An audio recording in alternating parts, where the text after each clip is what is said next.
Now, Madhulika, a newly appointed teacher in a remote area school, was trying to teach the name of things around us in class 3.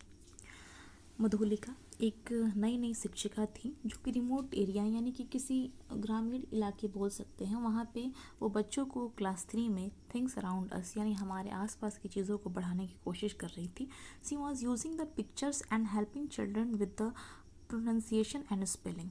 वो बच्चों को पढ़ाते समय चित्र का इस्तेमाल कर रही थी और उसके साथ साथ वो उनका उच्चारण और स्पेलिंग भी बोल रही थी. Children were following the drill. वो जैसा जैसा बोल रही थी बच्चे उसको प्रैक्टिस कर रहे थे. ड्रिल मतलब कि to practice. In the next class she asked children to write about 10 things which they see around. To her dismay, only a few could respond, that to only 3 or 4 words. अगले दिन जब उसने class में बच्चों को दोबारा से कल की पढ़ाई चीज़ों के बारे में पूछा तो उसको ये बहुत जानकर आश्चर्य हुआ कि सिर्फ कुछ ही बच्चों ने रिस्पॉन्ड किया और वो भी सिर्फ 3-4 शब्द में ही बताएं. Children had already forgotten most of the words taught in the previous class. She was upset, yet she did not lose hope. She realized that children had their own vocabulary about the things around them, and English name of those things were creating confusion. Also, the pronunciation was strange to them. उसने बाद में ये देखा कि जो बच्चे हैं जो बहुत सारे चीज़ों को तो वो भूल चुके हैं प्रीवियस क्लास के, उसके अलावा उसके वो बहुत अपसेट थी. और उसने ये भी रियलाइज़ किया कि जो बच्चे हैं उनकी चीज़ों के लिए अलग वोकेबुलरी है यानी उनका अपना शब्दकोश है. यानी कि वो चीज़ें जो इंग्लिश में बोल रही हैं वो उसको अपने लोकल लैंग्वेज में जानते हैं और किसी और नाम से जानते हैं, जिसकी वजह से बच्चों के लिए एक कन्फ्यूज़न क्रिएट हो रहा है और उनका जो प्रोनाउंसिएशन है उनके लिए भी वो स्ट्रेंज यानी कि अजीब है. The next day she rearranged her class. She kept all the benches and desks aside and created a space to sit around in a circle. अगले दिन उसने क्लास को अरेंज किया, सारे बेंच डेस्क को साइड किया और बच्चों को एक सर्कल में बैठाया. एक सर्कल सा स्पेस मतलब खाली किया और वहाँ पे क्रिएट किया. Then she started narrating the a native story which was primarily about a farmer's journey in a foreign land where he saw different things useful to him. उसके बाद से उसने एक नेटिव स्टोरी यानी कि एक मतलब कि नेटिव स्टोरी मतलब कि जो उनसे प्राइमरीली जो जुड़ा होता है नेटिव, और उसने जो कि एक किसान के बारे में था जो कि वो एक विदेश में जाता है और वहाँ वो बहुत सारी चीज़ों को देखता है जो उसके लिए उपयोगी हैं. Whenever there would be a name of thing, she would place its picture and write its name on the floor. और जब भी किसी चीज़ का वो नाम लेती है किसी वस्तु का तो उसका वो एक पिक्चर प्लेस करती है और फिर फ्लोर पे उसका नाम भी लिख देती है इंग्लिश में. Children would repeat it happily. और बच्चे उसको खुशी खुशी रिपीट भी करते हैं. The story continued in the first language while the names of the things continued in English. और ये कहानी जो है लैंग्वेज की चलती रहती है और इंग्लिश जो है इंग्लिश में सारे नाम को कंटिन्यू किया जाता है. Then she prompted with them small question. मतलब अचानक से बीच में कुछ उनसे सवाल पूछती है और वो पूछती है कि अच्छा बच्चों पहला तुम लोगों ने क्या देखा, उसके बाद क्या देखा एंड सो ऑन. मतलब एक सीक्वेंस पूछती है कि बच्चों को रिकॉल हो रहा है कि नहीं हो रहा है. She further asked them to draw a picture of all things in a sequence and write their English name correctly from the words written on the board. उसके बाद से उसने बच्चों को बोला कि आप और सारे चीज़ों के पिक्चर्स को एक सीक्वेंस में ड्रॉ कीजिए. उसके बाद से उनका इंग्लिश नाम लिखिए जो कि फ्रॉम द वर्ड्स रिटन जो कि बोर्ड पे लिखा है. In her next class also she continued with the narrative and provided different exercise of jumble order of things, naming the things first to last and then last to first, matching the picture with the name, jumble letters and subsequent drill of pronunciation. उसके बाद से उसने class में जो हम लोग match the following जो हम लोग एक्सरसाइज में देखते हैं उस तरह से उसने एक सीक्वेंस को पहले उसने मिस ऑर्डर किया, फिर उसको बच्चों को रीअरेंज करने के लिए बोला. To her surprise, children now started enjoying the English words and would share the narrative of a farmer. और उसे ये जानकर बहुत हैरत हुआ कि बच्चे जो है अब बहुत एंजॉय करके इंग्लिश के वर्ड्स को सीख रहे हैं और जो नैरेटिव फार्मर उसको शेयर भी कर रहे हैं. Let us now reflect on the pedagogical insight of your teacher. Why had English teaching become a challenging for Madhulika? How had Madhulika helped children to connect with the family of the English? तो basically जो second language है इसका कारण ये है कि जब हम कोई भी बच्चा जब किसी परिवेश में जन्म लेता है तो वहाँ पे वो उसका अपना एक कोई मातृभाषा होता है। जैसे कि अगर हम बिहार की बात करें तो यहाँ मोस्टली लोग भोजपुरी बोलते हैं, हिंदी भी बोलते हैं और भी मगही मैथिली जो भी है लैंग्वेज तो लोग बोलते हैं। तो वो क्योंकि वो बचपन से जब से वो जन्म लिया उसके प्रैक्टिस में है, लेकिन इंग्लिश जो लैंग्वेज है वो हमारे देश का या फिर हमारे बिहार का एटलीस्ट स्टार्टिंग में तो घर में तो नहीं बोला जाता है लेकिन उतना ब्रॉड रेंज में नहीं बोला जाता है, जिसकी वजह से बच्चों को इसकी पहचान बनाने के लिए इसकी पढ़ाई करनी पड़ती है। तो इसीलिए हम इसको यहाँ पे English as a second language ले रहे हैं, क्योंकि फर्स्ट लैंग्वेज तो हमारा बाय बर्थ कुछ और होता है। Now characteristic of second language. Learning a second language can be defined as learning a language which is different from one's native language और मदर टंग, जो मैंने अभी कहा। This creates an unfamiliar environment which makes the content difficult for learners. तो जैसे कहा गया कि हमारा जो मातृभाषा है, जो नेटिव लैंग्वेज है, यानी जो हम जो जन्म से जो जहाँ हम जन्म लेते हैं और जहाँ की भाषा का जो हम सीखते हैं वो हमारा अलग है, इसलिए हम उन चीज़ों से अनफैमिलियर है। जैसे हम जिस परिवेश में जन्म लेते हैं वहाँ हमें पता है कि एक फल होता है, पीले कलर का होता है, गर्मी में मिलता है, मीठा होता है, जिसको हम लोग आम बोलते हैं। तो अगर हम आम बोलेंगे तो ये कोई भी समझ जाएगा, लेकिन अगर मैंगो तो मैंगो में लर्न करना पड़ता है, फिर ट्रांसलेशन करना पड़ता है, अच्छा मैंगो मीन्स आम होता है, तो इसलिए हमें उस चीज़ को सीखने में प्रॉब्लम होता है। They fail to associate it with their experience. उसके अलावा वो उसको अपने अनुभव से जोड़ने में भी असफल रहते हैं। इसका कारण ये है कि बच्चे किसी बाग में गए, किसी बगीचे में गए, वहाँ उन लोगों ने आम तोड़ा, किसी ने मैंगो नहीं तोड़ा। तो अगर हम उससे बोलते हैं आम बोलते हैं, उनको हम अगर कच्चा आम बोलते हैं वो समझ जाते हैं, लेकिन अगर उनको मैंगो बोलते हैं, रॉ मैंगो बोलते हैं तो वो नहीं समझ पाते हैं, क्योंकि उनसे उनकी अनुभव से कोई वो कनेक्ट नहीं कर पाते हैं। The following factions can help to realize the pedagogical challenge of teaching as a second language। तो यहाँ पे क्या क्या है देख सकते हैं। Second language learning is a highly conscious process. Conscious process मतलब कि ये एक बहुत ही एक सचेत प्रोसेस है, क्योंकि इसमें हमें बच्चों का माइंडसेट, वहाँ का इन्वायरमेंट, हर चीज़ को ध्यान में रखना पड़ता है। The first language serves as the foundational base for the establishing familiarity with the second language.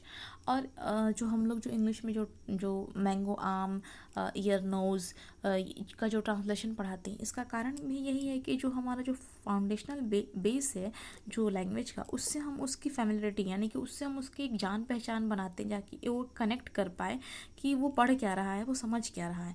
It is learn by the learners according to their need and choice. The teaching methodology must focus on creating a classroom environment based on the sociological, psychological and economical background of the learners। तो कह रहा है कि जो teaching का जो methodology है वो इस तरह से हम क्रिएट करें कि वो इस तरह का जो क्लासरूम का एनवायरनमेंट हो इस तरह से बेस्ड हो कि वो सोशियोलॉजिकल हो, है ना, साइकोलॉजिकल हो, इकोनॉमिक बैकग्राउंड हो फॉर द लर्नर्स।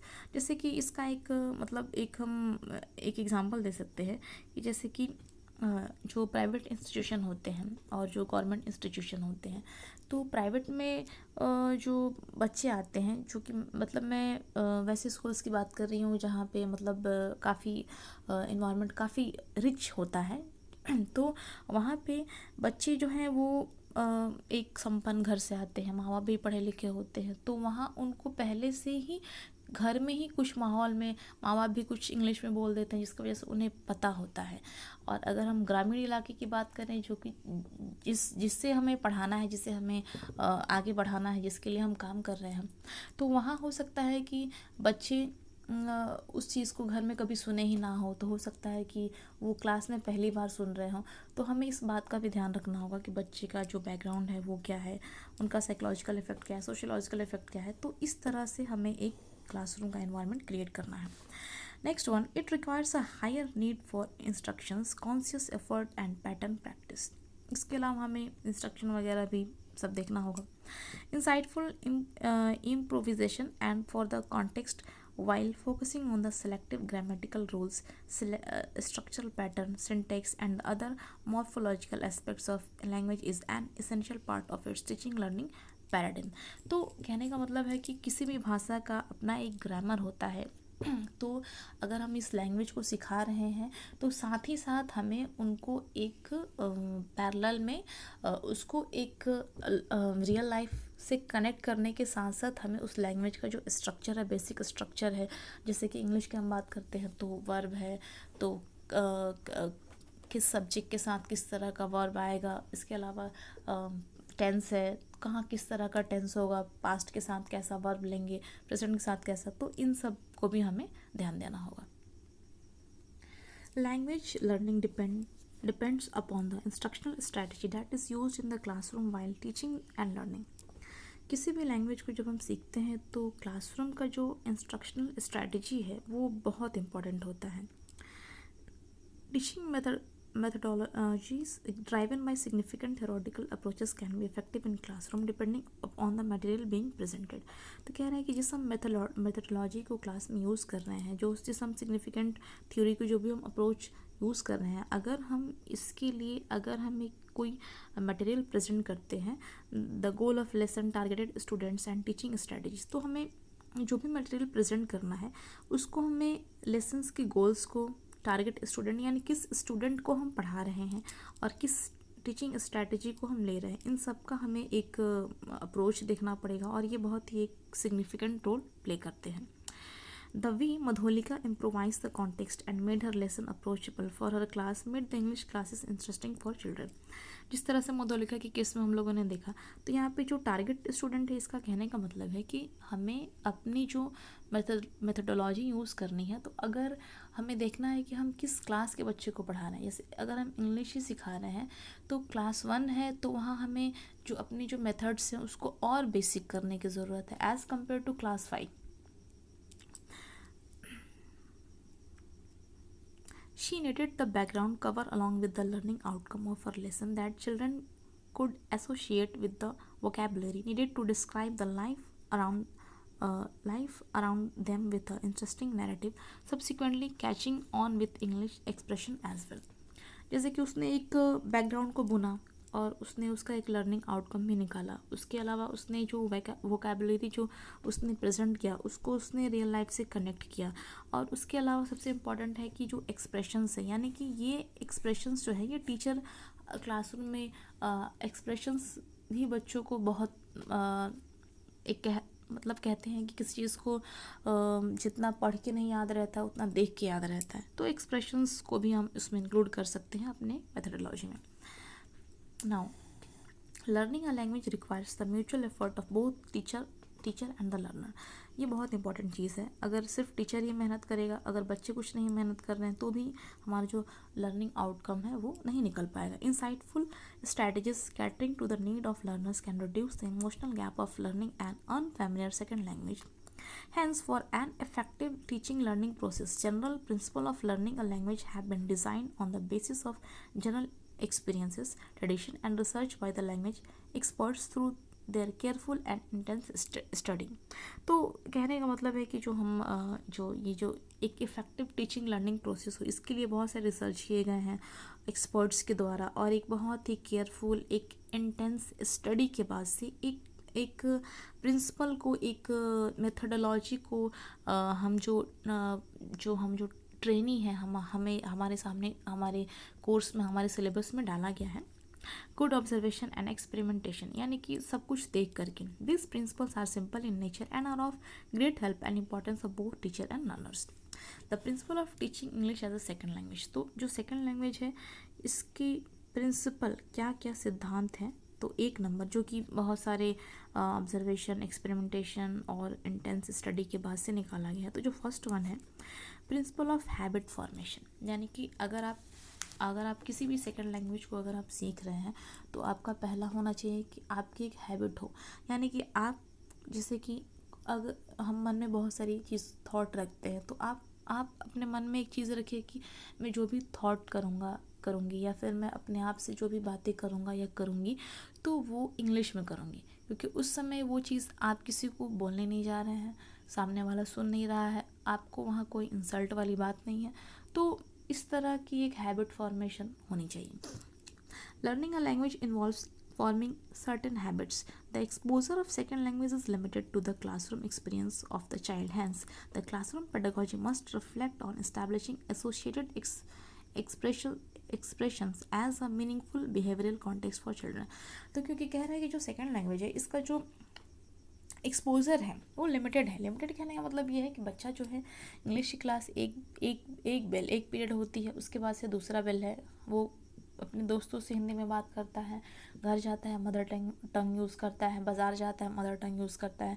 तो क्योंकि बाकी लोग भी उस लैंग्वेज को यूज़ नहीं कर रहे हैं तो जो उसका एक्सपोज़र है वो लिमिटेड है, जिसकी वजह से वो उस भाषा को बहुत धीरे सीखता है। इसका एक कारण ये भी है कि जो सेकेंड लैंग्वेज है इसका एक्सपोज़र बहुत लिमिटेड है ना।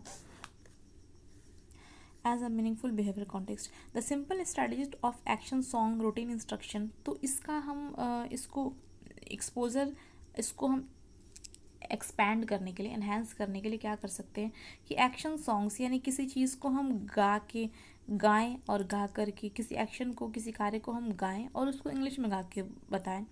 रूटीन इंस्ट्रक्शंस यानी कि जैसे कि स्कूल्स में जैसे कि क्लास से बाहर जाने की जो परमिशन है, आने की परमिशन है, उसको इस तरह से बोल सकते हैं।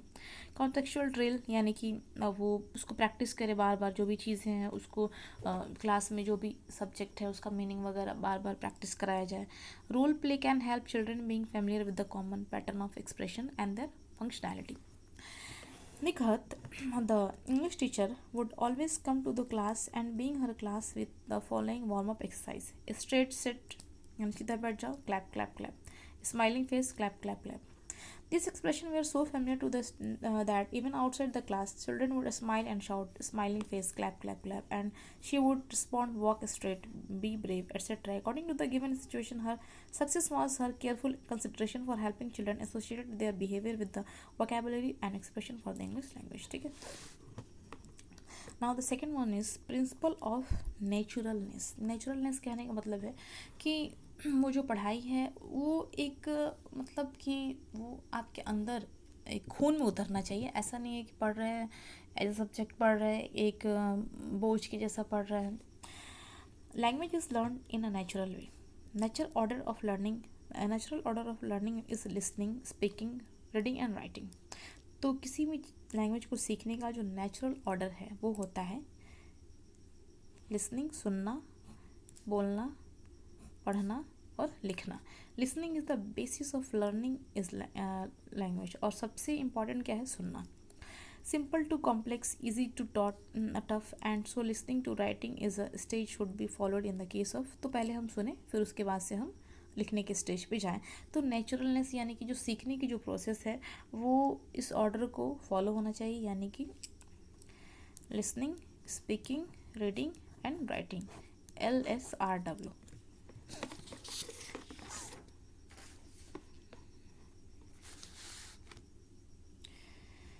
Now, the third one principle is principle of communication. Language is used for communicating ideas, opinions, and asking others for information, etc. In fact, communication is an important objective of language learning. So, more and more opportunities should be provided for the learners to communicate in the classroom, conducting activities like self-introduction, introducing friends, pictures, descriptions, describing any incident, group discussion, and other oral exercises contribute a lot in enhancing communicative skills. तो बच्चा जो है वो सुन रहा है, यानी कि जो नेचुरलनेस है वो आ रहा है। उसके अलावा बच्चा जो है उसका एक्सपोज़र पे भी हमने ध्यान दिया, क्योंकि एक हैबिट फॉर्मेशन तो वो तो हो गया, लेकिन वो कम्युनिकेट जब तक वो उस चीज़ को दूसरे से बात नहीं करेगा, उसकी वो हैबिट या फिर वो चीज़ है वो सामने नहीं आएंगी।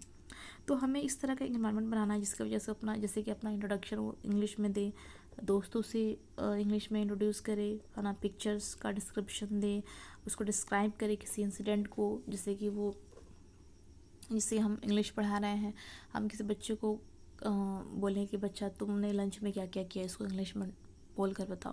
तो इस तरह के जीडी करा सकते हैं। इसके अलावा जो ओरल एक्सरसाइजेस हैं इसको हम लोग करा सकते हैं। इस तरह से उनका कम्युनिकेशन स्किल्स, या फिर हम कोई डिबेट इंग्लिश में कर सकते हैं, कोई स्पीच वगैरह, तो इस तरह से चीज़ें हम कर सकते हैं। या फिर हम स्कूल में न्यूज़पेपर, इंग्लिश न्यूज़पेपर को ऐड कर सकते हैं। Principle of imitation. Imitation is natural to man. Principle of imitation. Imitation is natural to man, यानी कि किसी चीज़ को देख करके सीखना, तो ये हर एक इंसान का एक नेचुरल एक नेचर है। It is very true in the case of small children. और ये बच्चों के केस में तो बहुत ज़्यादा है, क्योंकि बच्चों में हम देखते हैं कि अगर अगर वो देखता है कि हाँ एक बच्चा किसी चीज़ के लिए रो रहा है, तो वो भी देख के रोने लगता है, फिर वो भी उसको चाहता है कि हाँ मैं भी ऐसा करूँ। तो ये बच्चों में ही बहुत ज़्यादा है। Whatever they see all around them, they trying to imitate those thing. वो जो भी अपनी चीज़ आसपास चीज़ें देखते हैं उसको करने की कोशिश करते हैं। In the same way language is also learn through natural imitation. तो जैसे कि हम कभी कभी देखते हैं कि इसका एक एग्जांपल है कि जिस घर में जैसे माँ बाप हैं, अगर माँ बाप आपस में गाली गलौज करते हैं, तो कहीं ना कहीं बच्चा उस चीज़ को सीख लेता है। या फिर अगर घर का माहौल अच्छा है, घर का कल्चर अच्छा है, तो कहीं ना कहीं बच्चे के अंदर वो इनबिल्ट वो कल्चर, वो संस्कार इनबिल्ट वो उसके परवरिश में जाते रहता है। तो वही चीज़ है। कह रहा है कि language is also learn through natural imitation. A student learns or acquires the style of speaking and writing as demonstrated by his or her teacher। यानी कहने का मतलब है कि अगर टीचर है, अगर वो क्लास में वही खुद गलत पढ़ा रहा है, अगर वह उसका प्रोनाउंसिएशन ही गलत है, तो बच्चा फिर क्या लेगा, वो इनटेक भी तो गलत ही कर रहा है। तो इस चीज़ में जो टीचर हैं, hence it is very essential that the teacher's pronunciation, spelling and use of grammar is correct। तो टीचर का जो बोलने का वे है, ग्रामर है या फिर स्पेलिंग है, ये करेक्ट होना चाहिए। Principle of repetition and exercises. ये तो बहुत ही इम्पॉर्टेंट है, क्योंकि बच्चे हैं वो उनको उतनी समझ है नहीं कि हाँ टीचर ने बोल दिया पढ़ लो तो वो पढ़ लेंगे। जब तक उनको हम प्रैक्टिस नहीं कराएंगे वो नहीं करने वाले। The study of will fully grasps a thing when they are in a position to do themselves. तो कोई बच्चा किसी चीज़ को पूरी तरह से तभी वो ग्रहण करेगा, उसको ग्रैप्स करेगा, जब वो खुद से उसको करने लगे। It needs a lot of practice on the part of a student. और ये हमारे सारे कार्यों के बाद ये स्टूडेंट का ही कर्तव्य है कि वो बहुत सारे प्रैक्टिस करें। और अगर वो नहीं करते हैं तो ऑफकोर्स वो नहीं ही करेंगे, तो हमें करवाना होगा। The teacher who makes use of exercises like revision, recapitulation, application of what has been taught to the student can teach the student efficiently. It also helps them to retain in their minds of the longer time। और इससे क्या होता है, किसी चीज़ों को बार बार practice करने से वो चीज़ें काफ़ी ज़्यादा समय तक माइंड में रिटेन हो जाती हैं। Principle of motivation and interest. In second language learning motivation is of supreme importance, creating different situation of learners interest.